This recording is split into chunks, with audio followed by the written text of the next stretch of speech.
मेरे सभी भावी शिक्षक का एक बार फिर से स्वागत है और आज यहाँ पर मैं एक गुरु मंत्र देने वाला हूँ। जी हाँ, उसको गुरु मंत्र ही कहेंगे। उसकी हेल्प से यदि आप उसको फॉलो कर लेते हैं तो सिलेक्शन आपका पक्का हो जाएगा। गुरु मंत्र क्या है? ये गुरु मंत्र है आपकी एलटी ग्रेड परीक्षा के बारे में। एलटी ग्रेड की अगर हम बात करें तो देखिए ये 2018 में लास्ट में हुआ था, उसके बाद अब एग्जाम हो रहा है। और अगर यहाँ पर कंपटीशन की बात करें तो कंपटीशन बहुत ही टफ होने वाला है, क्योंकि अब तक इसमें 60,000 के प्लस ओटीआर रजिस्ट्रेशन हो चुके हैं। वन टाइम रजिस्ट्रेशन अब तक इतने हो चुके हैं जो एलटी ग्रेड के लिए किए जा रहे हैं। आप इनसे अंदाजा लगा सकते हैं कि कंपटीशन इस बार कितना टफ होने वाला है। इस कॉम्पिटिशन को वही क्रैक पाएगा जिसकी रणनीति बहुत अच्छी होगी, जो स्ट्रेटेजी बनाकर रखेगा, और ऐसी स्ट्रेटेजी होनी चाहिए जो दूसरों से आपको निखार कर चले।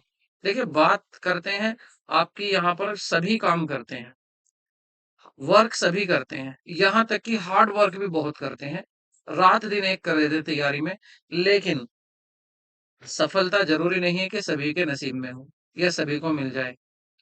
बात है यहाँ पर स्मार्ट वर्क की। अगर आप स्मार्ट वर्क करते हैं तो आपको हार्ड वर्क करने की भी जरूरत नहीं है, केवल वर्क करना है।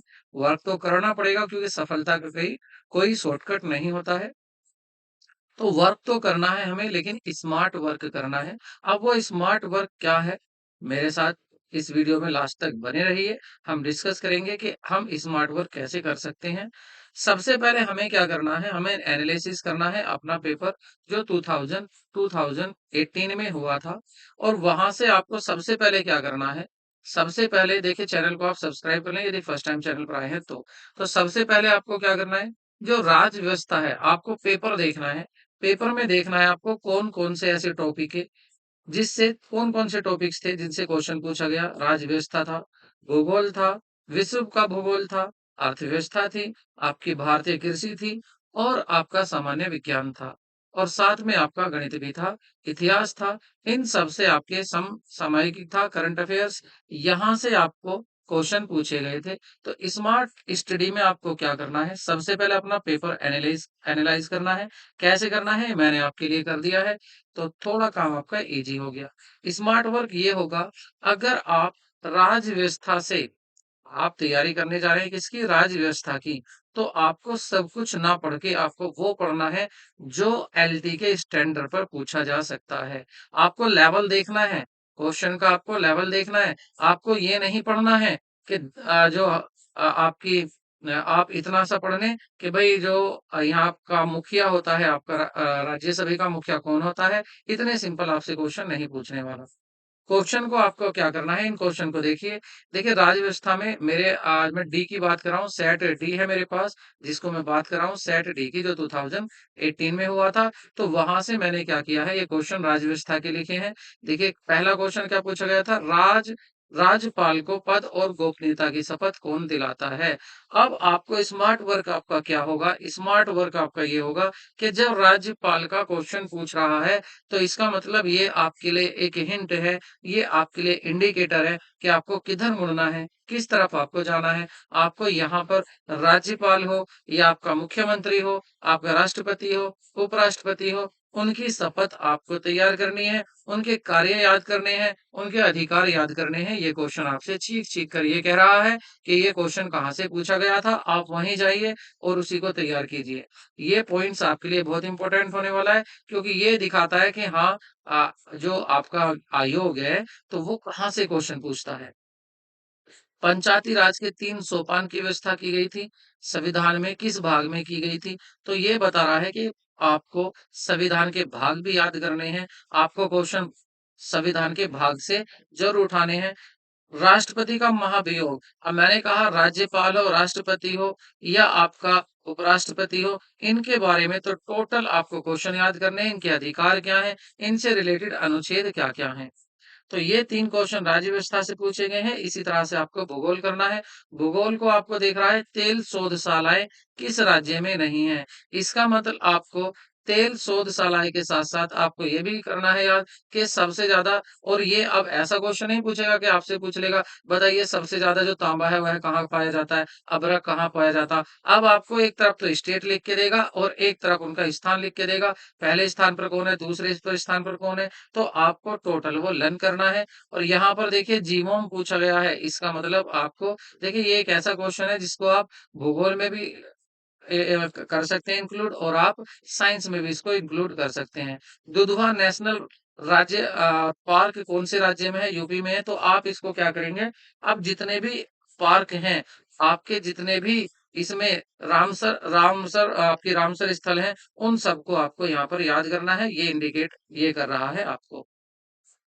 विश्व भूगोल में आपने देखा कि कौन सी ऐसी नदी थी जो ऑस्ट्रेलिया में नहीं बहती है और संचार उपग्रह सदैव। तो आपको जितना भी ग्रह उपग्रह की इनकी चाल है, इनका भ्रमण है, इनका घूर्णन है, वो सारा आपको याद करना है। अर्थव्यवस्था में आप देखें तो देखिए किस तरह के क्वेश्चन पूछे गए थे कि जो 2011 की जनगणना हुई थी उसका नियंत्रण और उसके नियंत्रण अब निम्नलिखित में किस राज्य में 2011 के जनगणना नियंत्रण में ह्रास हुआ। ह्रास मतलब कमी आई। तो उस राज्य का नाम पूछा था। इसका मतलब आपको जनगणना पक्के से करनी है, जनगणना भी आपको समझनी है। क्योंकि जनगणना में से आप देखिए ये भी क्वेश्चन था कि जनगणना वर्षों में से किसे भारत का महाविभाजन का ईयर कहा जाता है, महाविभाजन का वर्ष किसको कहा जाता है, ये क्वेश्चन भी पूछा गया था। तो आपको क्या है, जनगणना बहुत ही डीपली पढ़नी है। इकोनॉमिक्स के बारे में आपको क्या पढ़ना है, अर्थशास्त्र पुस्तक के संबंध में। तो आपको ये नहीं कि अब आप ये करेंगे अर्थशास्त्र किसने लिखा है, आप इतना ही याद करेंगे, नहीं, आपको उसके अंदर भी जाना है और कहाँ पर जाना है, आपको पुस्तकें ज़रूर पढ़नी है, ठीक है? उसके बाद ये है कि भारतीय अर्थव्यवस्था में कैसे क्वेश्चन पूछे जाते हैं? देखिए ये क्वेश्चन पूछे गया था एसआरआई विधि किससे संबंधित है? एक क्वेश्चन ये था आपका और एक क्वेश्चन था कि यहाँ पर आपको सही सुमेलित नहीं है वो बताना है। इसका मतलब आपको यूपी का ये बहुत ज़्यादा इम्पोर्टेंट रोल प्ले करता है जो आपका कृषि है। तो कृषि को आपको पक्के से याद करना है। कृषि में से देखिए 3 क्वेश्चन पूछे गए थे। थोड़ा ऊपर-नीचे इस बार भी हो सकता है। तो यहाँ पर देखिए एक तरफ फसल दी हुई है, एक तरफ उनकी कीटें दी हुई हैं कि कीटें क्या होती हैं, कौन-सी कीट किसमें लगती हैं। आप इनके ये भी याद कीजिए किस फसल का समय क्या होता है। आप फसल में ये भी याद कीजिए खरीफ की फसल क्या है, ज़ैद की फसल क्या है, जायद की फसल क्या है।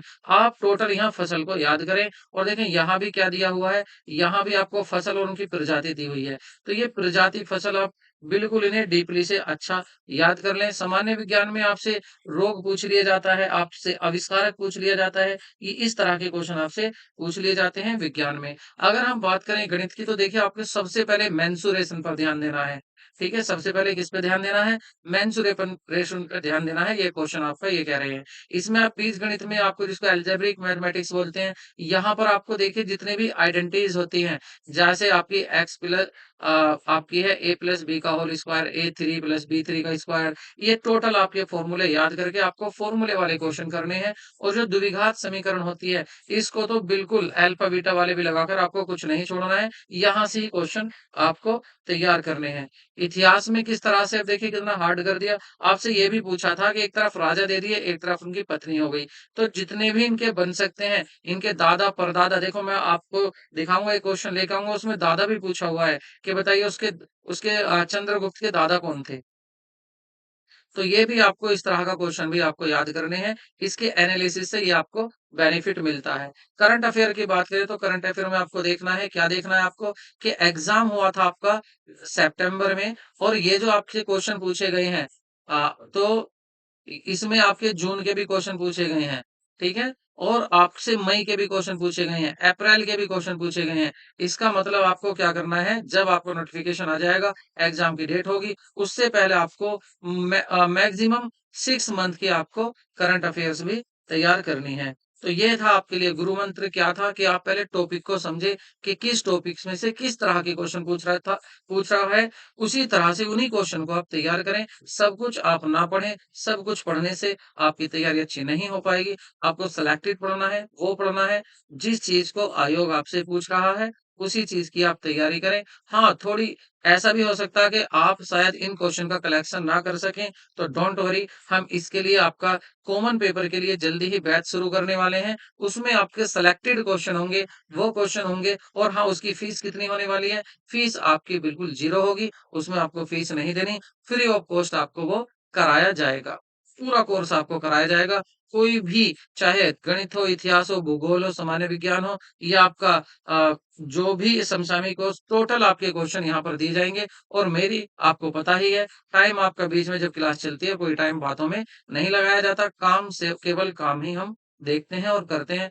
कम समय में हम ज़्यादा चीज़ें आपको प्रोवाइड कराते हैं। तो जल्दी ही हम इस पर आपका कोर्स शुरू करने वाले हैं, जिस पर आपको पीडीएफ भी मिलेगी, आपको नोट्स भी मिलेंगे और आपकी यहाँ पर तैयारी भी कराई जाएगी। इंतज़ार करो बस अब 28 का, क्योंकि 28 डेट में बिल्कुल क्लियर हो जाएगा कि क्या पैटर्न यही है। ऐसा ना हो, आपको पता ही है कि आयोग की कितनी ज़्यादा मज़ाक बन चुकी है। आयोग कभी कुछ करा देता है, कभी कुछ करा देता है, तो इसलिए अभी कुछ कहना ज़्यादा सही नहीं होगा। सिलेबस के बारे में जब ही क्लियर हो जाएगा 28 को।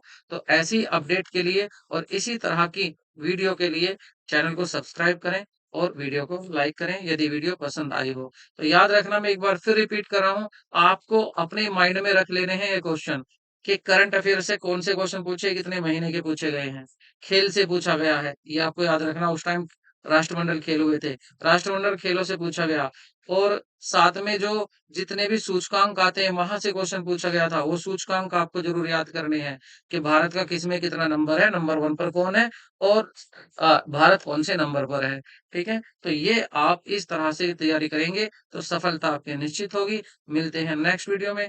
टेक केयर, बाय-बाय, स्वस्थ रहिए, मस्त रहिए और अपनी तैयारी अभी से ही शुरू कर दीजिए।